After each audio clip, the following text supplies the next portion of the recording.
delay any further. We thank Allah that our brother is with us tonight. Let us bring him on with a warm welcome, Brother Minister Louis Farrakhan.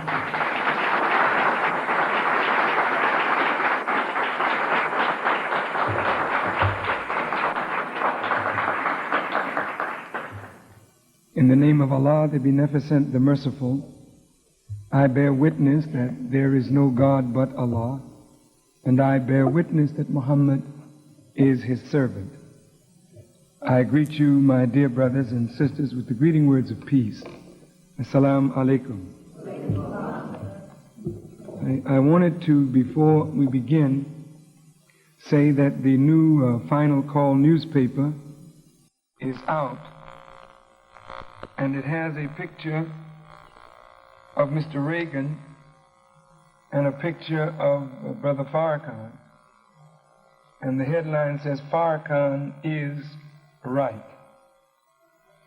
Right with respect to Reagan and the things that I was shown in a vision about this man and his lust to kill Muammar Gaddafi and the war that he and his Joint Chiefs of Staff was planning against Libya. This was revealed to me in September of 1985, the 17th of September. But I did not know that they had consummated the plan to bomb Libya, to invade Libya around Labor Day, which is early September 1985. So everything that I warned Mr. Reagan of over the last near 7 years is now coming to pass. And the striking thing about the warning is that warning is never meant to hurt you. Warning is meant to keep you from hurting yourself. All of our parents and friends, teachers, at one time or another have warned us not to do this or not to do that. And if we did this, the consequence would be, and we were heedless to these warnings and ultimately fell into exactly what someone told us we would come into.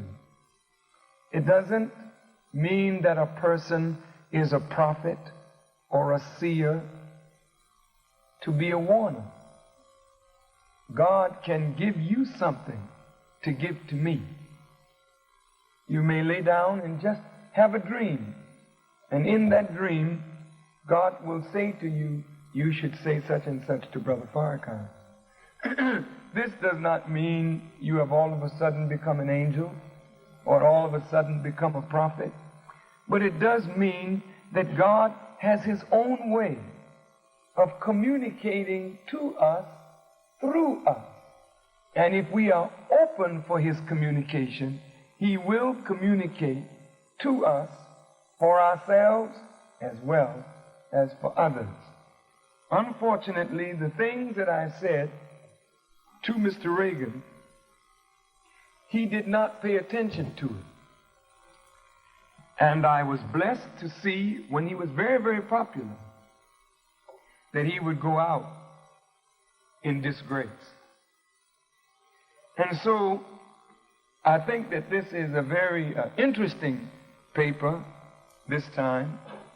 And the article of the Honorable Elijah Muhammad is titled, it's from the book of Isaiah, Your Agreement with Hell Will Not Stand.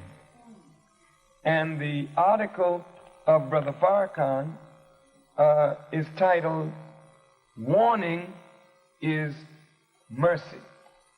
Warning is mercy. And anytime you get a warning about anything you are doing or about to do, this is God's own way of showering you and me with mercy. And if we fail to heed the warning, then the punishment or the consequence of rejection we must bear. Okay? Now, the whole scope of Elijah Muhammad's teachings is warning and mercy to us as a people whom white America has nearly completely destroyed, and it is a warning to the government of the United States of the consequences of the evil that will come upon America for her unwarranted evils done to an innocent people whose fathers were brought into a condition of slavery by their fathers. We had nothing to do with it. We just ended up in a condition. So God today has to champion the cause of the oppressed. This is in his nature, that he stands with those who are deprived of justice, who are deprived of equity, who are deprived of freedom. For these three essentials to life are not something for white people or other people to give to you and me, but these are God-given guarantees.